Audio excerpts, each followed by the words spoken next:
पहला क्वेश्चन है which tool angle is ground to prevent the tool rubbing from the workpiece in lathe. तो जो question में पूछा गया है कि लेथ वर्क में से टूल को घिसने से रोकने के लिए किस टूल एंगल को ग्राउंड किया जाता है ताकि जिससे कटिंग टूल जॉब के साथ ना घिसे। तो इसके लिए पहला ऑप्शन है रेक एंगल, दूसरा ऑप्शन है क्लियरेंस एंगल, तीसरा ऑप्शन है एंड कटिंग एंगल और चौथा ऑप्शन है साइड कटिंग एज एंगल। तो जैसे क्वेश्चन में क्या पूछा गया था कि लेथ वर्क में टूल को घिसने से रोकने के लिए किस टूल के एंगल को ग्राउंड किया जाता है। तो इसका जो सही आंसर है option number B clearance angle. Clearance angle को ग्राउंड करने के बाद जैसे कटिंग टूल के साथ हम कट करते हैं तो उस समय सिर्फ कटिंग एज ही जॉब को टच होता है, उसके नीचे वाला कोई भाग टच नहीं होता है, जिससे क्या होता है कि जॉब के साथ कटिंग टूल की घिसना नहीं होता है। Next question, which machine tool remove the metal from removing revolving work piece with a stationery cutting tool. तो क्वेश्चन में क्या पूछा गया कि कौन सा machine tool stationery cutting tool से घूमने वाले वर्क पीस से धातु को निकालता है। तो इसके लिए पहला ऑप्शन है लेथ, दूसरा ऑप्शन है शेपर, तीसरा ऑप्शन है मिलिंग मशीन, चौथा ऑप्शन है ग्राइंडिंग मशीन। तो जैसे क्वेश्चन में पूछा गया था कि कौन सा machine tool stationery cutting tool से घूमने वाले वर्कपीस से धातु को हटाता है, मतलब जो जॉब रोटेट होता है उसके ऊपर से मटेरियल को कट करता है कौन से मशीन की सहायता से। तो इसका जो सही आंसर है option number A lathe machine. Next question, which tool angle in a lathe will weaken the cutting edge in case of increase of angle. तो जो क्वेश्चन में पूछा गया है कि लेथ में कौन सा टूल एंगल कौन बढ़ाने पर कटिंग एज को कमजोर कर देता है, मतलब कौन सा एंगल अगर हम बढ़ा देते हैं तो कटिंग टूल का कटिंग एज कमजोर हो जाता है। तो इसके लिए पहला ऑप्शन है रेक एंगल, दूसरा ऑप्शन है क्लियरेंस एंगल, तीसरा ऑप्शन है एंड कटिंग एज एंगल, चौथा ऑप्शन है साइड कटिंग एज एंगल। तो जो क्वेश्चन में पूछा गया था कि लेथ में कौन सा टूल एंगल को बढ़ाने पर कटिंग एज कमजोर हो जाता है, तो इसका सही आंसर है option number B clearance angle. Next question, which gear is fitted to the main spindle and outside the headstock casting. तो जैसे क्वेश्चन में पूछा गया है कि मेन स्पिंडल और हेडस्टॉक कास्टिंग के बाहर कौन सा गियर फिट किया जाता है। तो इसके लिए पहला ऑप्शन है स्पिंडल गियर, दूसरा ऑप्शन है टम्बलर गियर, तीसरा ऑप्शन है stud gear, fix stud gear और चौथा ऑप्शन है चेंज गियर यूनिट। तो जैसे क्वेश्चन में पूछा गया था कि मेन स्पिंडल और हेडस्टॉक कास्टिंग के बाहर कौन सा गियर फिट किया जाता है, तो इसके आंसर है option number A spindle gear. Next question, what set of gear is available in a lathe for the purpose of feed changing as a additional unit. तो जैसे क्वेश्चन में पूछा गया कि एक अतिरिक्त इकाई के रूप में फीड बदलने के उद्देश्य से लेथ में गियर का कौन सा सेट उपलब्ध होता है। इसके लिए पहला ऑप्शन है स्पिंडल गियर, दूसरा ऑप्शन है फिक्स स्टर्ट गियर, तीसरा ऑप्शन है चेंज गियर यूनिट और चौथा ऑप्शन है टम्बलर गियर। तो जैसे क्वेश्चन में पूछा गया था कि एक अतिरिक्त इकाई के रूप में फीड बदलने के उद्देश्य से लेथ में गियर का कौन सा सेट उपलब्ध होता है, तो इसके आंसर है option number C change gear unit. Next question, which part of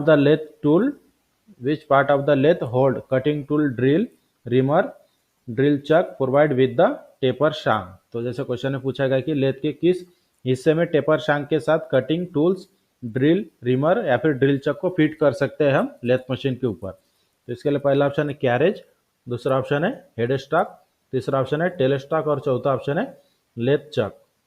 तो जैसे क्वेश्चन में पूछा गया था कि लेथ मशीन के कौन से पार्ट में हम टेपर शांक ड्रिल या फिर रिमर या फिर ड्रिल चक को फिट कर सकते हैं, तो इसके आंसर है option number C tail stock. Tail stock में हम ड्रिल को भी फिट कर सकते हैं टेपर शांक, या फिर ड्रिल चक को भी फिट कर सकते हैं, या फिर रिमर को भी फिट कर सकते हैं।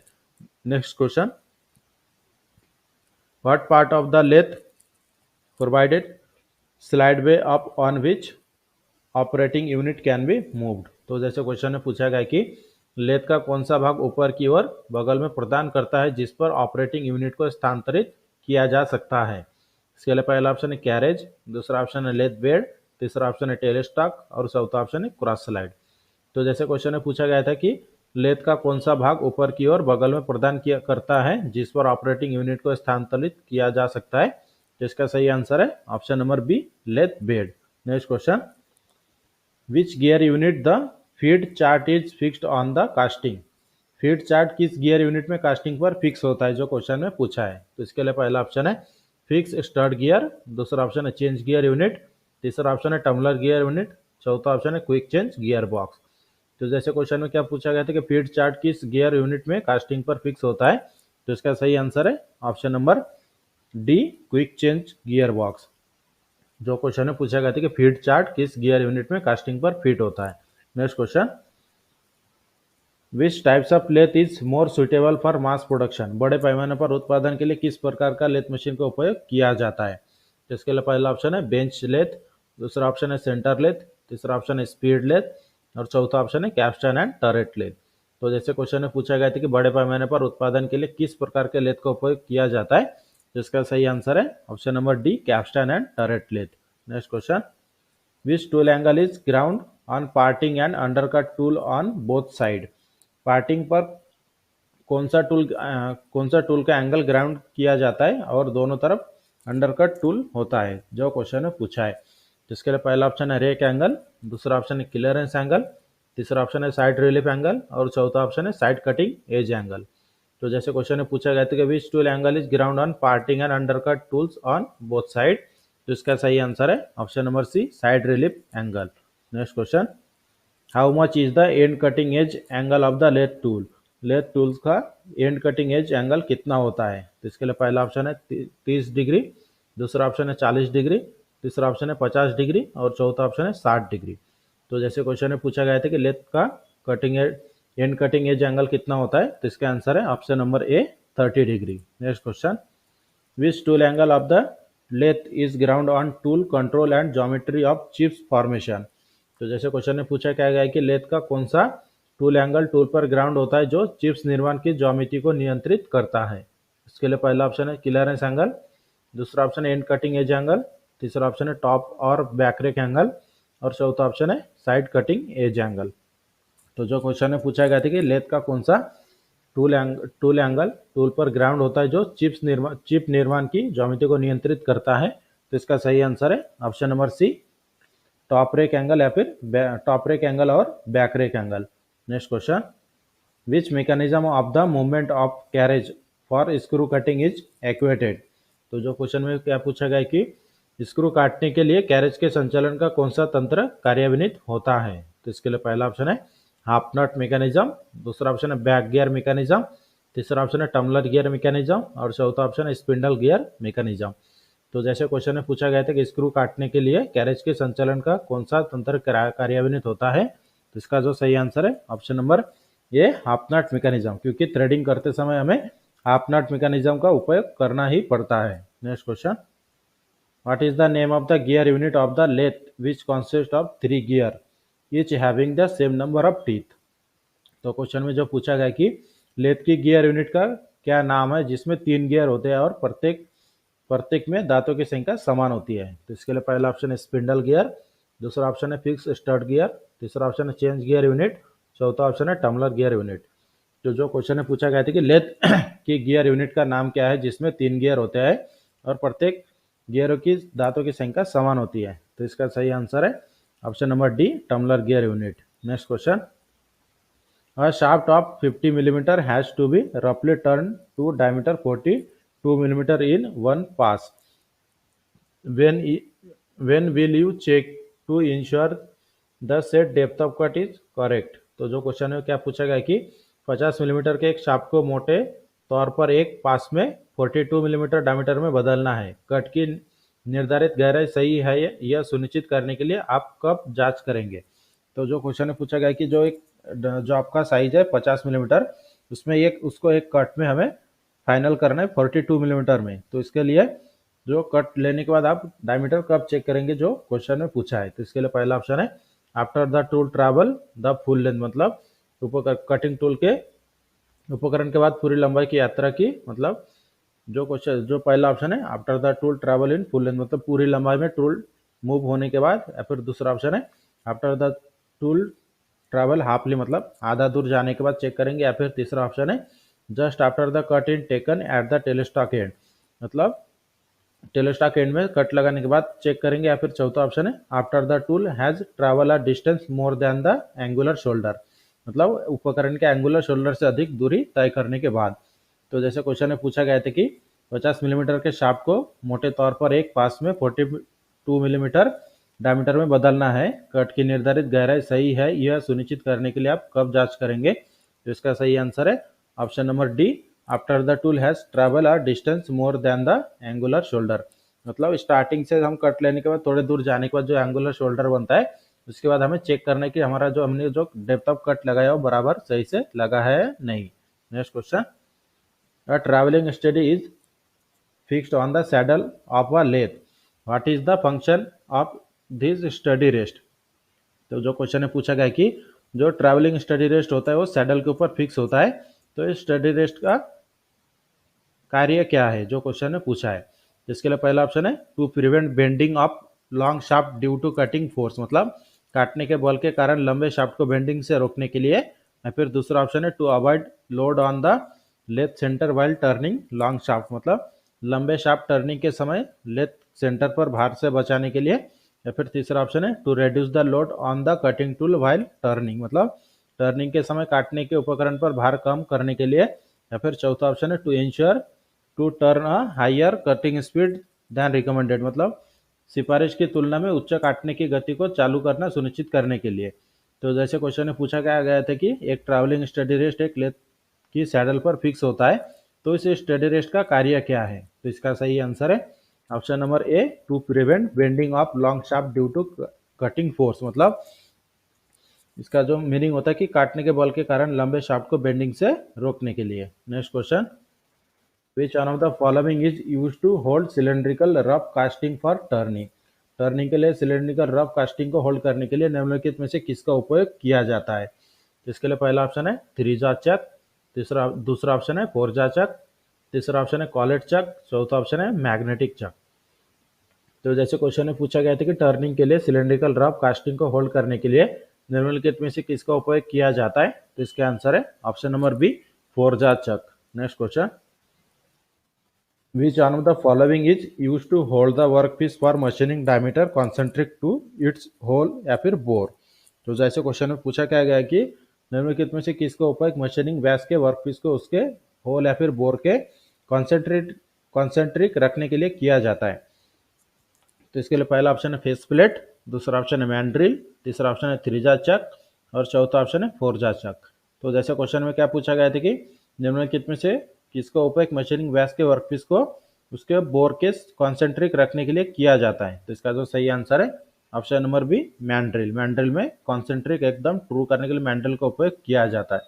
Next question, the size of three jaw chuck is specified by. Three jaw chuck का आकार किस तरह से निर्दिष्ट किया जा सकता है, मतलब थ्री-जा चक की अगर हमें स्पेसिफिकेशन देना है तो किस प्रकार से दिया जाता है, जो क्वेश्चन में पूछा गया है। जिसके लिए पहला ऑप्शन है the size of each jaw, मतलब प्रत्येक जॉ का आकार के ऊपर। या फिर दूसरा ऑप्शन है द थिकनेस ऑफ जॉ, मतलब प्रत्येक जॉ की मोटाई के ऊपर। या फिर तीसरा ऑप्शन है the diameter of the body of the chuck, मतलब चक के बॉडी के डायमीटर के हिसाब से। या फिर चौथा ऑप्शन है width of the body of the chuck, मतलब चक के बॉडी की चौड़ाई के हिसाब से। तो जैसे क्वेश्चन में पूछा गया था कि थ्री-जा चक को किस तरह से स्पेसिफाइड किया जाता है, तो इसका सही आंसर है option number C, the diameter of the body of the chuck, मतलब चक के बॉडी का जितना व्यास होता है उतना ही जो हमारा थ्री-जा चक होता है उसको स्पेसिफाइड किया जाता है। Next question, follower study rest is fixed on the. Follower study rest कहाँ पर फिट किया जाता है लेथ मशीन पर, जो क्वेश्चन में पूछा है। तो इसके लिए पहला ऑप्शन है टेल स्टॉक, दूसरा ऑप्शन है बेड, तीसरा ऑप्शन है सैडल और चौथा ऑप्शन है हेड स्टॉक। तो जैसे क्वेश्चन में पूछा गया था कि फॉलोअर स्टडी रेस्ट को कहाँ पर फिक्स किया जाता है, तो इसका सही आंसर है option number C, saddle. Next question, which one of the following is the remedial measure to prevent the tool cutting edge chipping off. निम्नलिखित में से कौन सा उपचारात्मक उपाय है जिससे कटिंग टूल एज को छिलने से रोका जा सकता है। तो इसके लिए पहला ऑप्शन है feed increase the feed rate, मतलब फीड रेट बढ़ा देना चाहिए। दूसरा ऑप्शन है रेड्यूस कटिंग स्पीड, मतलब कटिंग स्पीड कम कर देना चाहिए। तीसरा ऑप्शन है रेड्यूस डिक्रीज नोज रेडियस, मतलब नोज रेडियस को बढ़ाना चाहिए। या फिर चौथा ऑप्शन है use negative top rake angle, मतलब नेगेटिव टॉप रेक का प्रयोग करके। तो जैसे क्वेश्चन में पूछा गया था कि निम्नलिखित में से कौन सा उपचारात्मक उपाय है जिससे टूल कटिंग एज को छीलने से रोका जा सकता है, तो इसका सही आंसर है option number D, use negative top rake angle. Next question, as the diameter of the workpiece decreases the spindle speed. तो जैसे क्वेश्चन में पूछा गया है कि पूछा गया है कि जैसे ही वर्कपीस का व्यास घटता है तो उस समय स्पिंडल की स्पीड कितना होना चाहिए। तो इसके लिए पहला ऑप्शन है इंक्रीज मतलब बढ़ाना चाहिए, दूसरा ऑप्शन है डिक्रीसेस मतलब घटाना चाहिए, तीसरा ऑप्शन है रिमेन द सेम मतलब उसी स्पीड पर रखना चाहिए, या फिर चौथा ऑप्शन है नॉन ऑफ द अबव। तो जैसे क्वेश्चन में पूछा गया था कि जैसे ही वर्कपीस का डायमीटर घटता है तो उस समय स्पिंडल का स्पीड कितना होना चाहिए, तो इसका आंसर है ऑप्शन नंबर ए इंक्रीज मतलब बढ़ाना चाहिए। Next question, during machining operation using face plate the angle plate is held on the. तो जैसे क्वेश्चन में पूछा गया है कि मशीनिंग ऑपरेशन के दौरान फेस प्लेट का उपयोग करते हुए एंगल प्लेट को किस पर रखा जाता है। जिसके लिए पहला ऑप्शन है फेस प्लेट, दूसरा ऑप्शन है कैरेज, तीसरा ऑप्शन है टेलीस्टॉक और चौथा ऑप्शन है बेड। तो जैसे क्वेश्चन में पूछा था कि मशीनिंग ऑपरेशन के दौरान फेस प्लेट का उपयोग करते हैं तो फेस प्लेट के साथ एंगल प्लेट को कहां पर फिक्स करते हैं। जिसका सही आंसर है option number A faceplate पर। Next question, which among the following is the case for incorrect pitch of thread during thread cutting with a single point tool। तो जैसे क्वेश्चन में पूछा गया है कि निम्नलिखित सिंगल पॉइंट टूल से थ्रेडिंग के दौरान थ्रेड की गलत पिच का कारण निम्नलिखित में से कौन सा है। थ्रेडिंग करते समय अगर उसका गलत पिच आ जाता है तो उसका कारण क्या है, जो क्वेश्चन में पूछा है। तो इसके लिए पहला option incorrect selection of change gear, मतलब गियर जो हम चेंज सिलेक्शन करते हैं पिच के हिसाब से वो बराबर नहीं है। फिर दूसरा ऑप्शन है लीड स्क्रू वर्म आउट, मतलब लीड स्क्रू घिस गया है, या फिर तीसरा ऑप्शन है हाफ नट वर्न आउट, मतलब हाफ नट भी घिस गया है, फिर चौथा ऑप्शन है ऑल ऑफ द अबव। तो जैसे क्वेश्चन में पूछा था कि सिंगल पॉइंट टूल से थ्रेडिंग के दौरान थ्रेड की गलत पिच का कारण निम्नलिखित में से कौन सा है, तो इसका सही आंसर है option number D all of the above, मतलब incorrect selection pitch of gear change, मतलब जो हम पिच के हिसाब से गियर सेलेक्ट करते हो वो अगर इनकरेक्ट रहा तो इसके ऊपर भी इसका पिच गलत हो सकता है। फिर दूसरा ऑप्शन है लेड स्क्रू के घिस जाने से, या फिर तीसरा ऑप्शन जो था हमारा हाफ नट के घिस जाने से भी पिच गलत होता है। Next question, which among the following is respected of thread cutting is not correct which. तो जैसे क्वेश्चन में पूछा गया है कि विच among the following is respected of thread cutting is not correct, thread cutting के संबंध में निम्नलिखित में से कौन सा कथन गलत है। इसके लिए पहला ऑप्शन है threads can be cut on lathe by using simple gear train arrangement only, मतलब थ्रेड कट करते समय सिर्फ सिंपल गियर ट्रेन का ही उपयोग किया गया है। या फिर दूसरा ऑप्शन है the 127 teeth gear is used as driven gear for cutting metric thread on lathe having lead screw in TPI, मतलब ब्रिटिश लेथ में मेट्रिक थ्रेड कट करने के लिए 127 टीथ गियर का उपयोग किया है ड्रिवन के रूप में। तीसरा ऑप्शन है the 63 teeth gear is used as a driver for cutting British lathe on metric thread. तो जैसे तीसरा ऑप्शन जो पूछा जो बोला गया था कि मेट्रिक लेथ पर ब्रिटिश थ्रेड कट करते समय 63 गियर का उपयोग किया गया है। या फिर चौथा ऑप्शन है the teeth of the driver and driven are based on the pitch of the thread to be cut and the pitch of thread on the lead screw, मतलब ड्राइवर और ड्रीवन के दांते काटे जाने वाले थ्रेड की pitch और lead screw पर थ्रेड की पिच पर आधारित होते हैं। तो जो क्वेश्चन में पूछा था कि विच among the following is respected of thread cutting is not correct, मतलब थ्रेड कटिंग के बारे में निम्नलिखित में से कौन सा कथन सही नहीं है, तो इसका आंसर है option number A thread can be cut on a lathe by using simple gear train arrangement only, मतलब सिर्फ सिंपल गियर ट्रेन के सहायता से ही थ्रेड कट कर सकते हैं। यह कथन थ्रेडिंग के बारे में गलत है।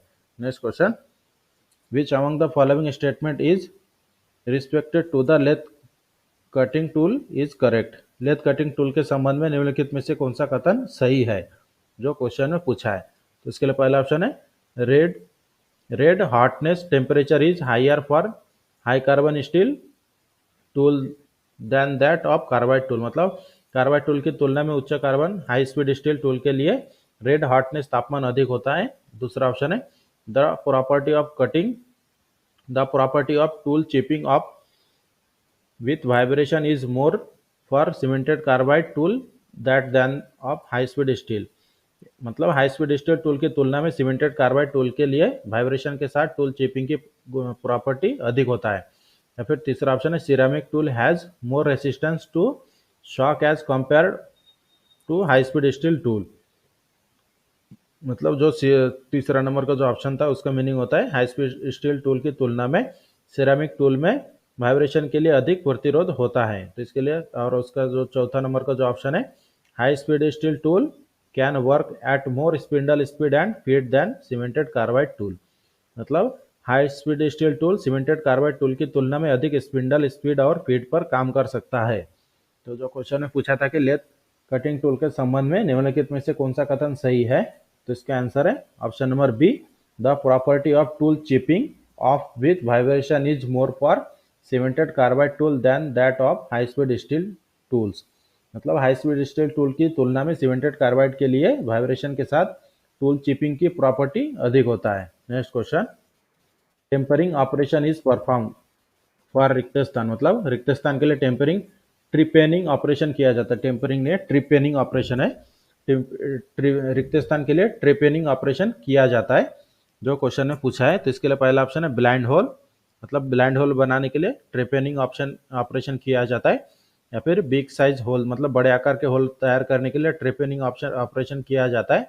या फिर तीसरा ऑप्शन है स्मॉल साइज होल, मतलब छोटे आकार के होल के लिए ट्रिपेनिंग ऑपरेशन किया जाता है। या फिर चौथा ऑप्शन है स्टेप बोरिंग के लिए ट्रिपेनिंग ऑपरेशन किया जाता है। तो जैसे क्वेश्चन ने पूछा था कि रिक्त स्थान के लिए ट्रिपेनिंग ऑपरेशन किया जाता है, तो इसका सही आंसर है ऑप्शन नंबर बी, बड़े आकार के होल तैयार करने के लिए ट्रिपेनिंग ऑपरेशन किया जाता है। Next question, which one of the following statement is true with respect to the half nut. Half nut के संबंध में निम्नलिखित में से कौन सा कथन सही है, जो क्वेश्चन में पूछा है। तो इसके लिए पहला ऑप्शन है it is detachable part of the spindle. मतलब स्पिंडल का यह एक डिचेबल पार्ट है। दूसरा ऑप्शन है it is an integral part of the spindle. मतलब यह स्पिंडल का एक अभिन्न पार्ट है। या फिर तीसरा ऑप्शन है it is an integral part of the apron. मतलब एप्रॉन का यह एक अभिन्न पार्ट है। या फिर चौथा option it is detachable part of the apron. मतलब एप्रॉन का यह एक डिचेबल पार्ट है। तो जैसे क्वेश्चन ने पूछा था कि हाफ नट के संबंध में निम्नलिखित में से कौन सा कथन सही है, तो इसका आंसर है option number D, it is detachable part of the apron. मतलब एप्रॉन का यह एक डिचेबल पार्ट है। Next question, power feed is not possible in the compound slide method of taper turning. Which one of the following defect can be noticeable on the tapered work piece due to above reason. तो जैसे question में पूछा था कि taper turning की compound slide विधि में power feed संभव नहीं है। मतलब ऑटोमेटिक फीड हम नहीं दे सकते हैं taper turning compound slide method में। तो उपरोक्त कारणों में से टेपर वर्कपीस पर निम्नलिखित में से कौन सा दोष ध्यान देने योग्य हो सकता है। तो इसके लिए पहला ऑप्शन है चैटरिंग। दूसरा ऑप्शन है पुअर सरफेस फिनिश, मतलब खराब सरफेस फिनिश। तीसरा ऑप्शन है taper angle more than set, मतलब जो हम टेपर एंगल सेट करते हैं उससे ज़्यादा हो जाता है। या फिर चौथा ऑप्शन है taper angle less than set, मतलब सेट किया हुआ टेपर एंगल से कम हो जाता है। तो जैसे क्वेश्चन ने पूछा था कि टेपर टर्निंग की कंपाउंड स्लाइड विधि में पावर फीड नहीं दे सकते हम, तो उपरोक्त कारणों में से टेपर्ड वर्कपीस पर निम्नलिखित में से कौन सा दोष ध्यान देने योग्य हो सकता है। तो इसका सही आंसर है option number B, poor surface finish, मतलब खराब सरफेस फिनिश तैयार होता है। Next question, one of the taper turning method is by offsetting the tailstock. Which part of the tailstock is offset. मतलब टेलेस्टॉक ऑफसेट मेथड से taper turning करते समय टेलेस्टॉक का कौन सा भाग ऑफसेट किया जाता है, जो क्वेश्चन में पूछा है। तो इसके लिए पहला ऑप्शन है बॉडी, दूसरा ऑप्शन है स्पिंडल, तीसरा ऑप्शन है बेस और चौथा ऑप्शन है होल यूनिट। तो जैसे क्वेश्चन ने पूछा था कि टेपर टर्निंग अगर हमें करना टेलेस्टॉक ऑफसेट मेथड से, तो टेलेस्टॉक का कौन सा पार्ट ऑफसेट किया जाता है। तो इसका आंसर है option number A, body. Tailstock offset method के सहायता से टेपर टर्निंग करते समय बॉडी को ऑफसेट किया जाता है। इस तरह से आज के क्लास में हमने आपको 30 क्वेश्चन सॉल्व करके दिया है लेथ मशीन के बारे में।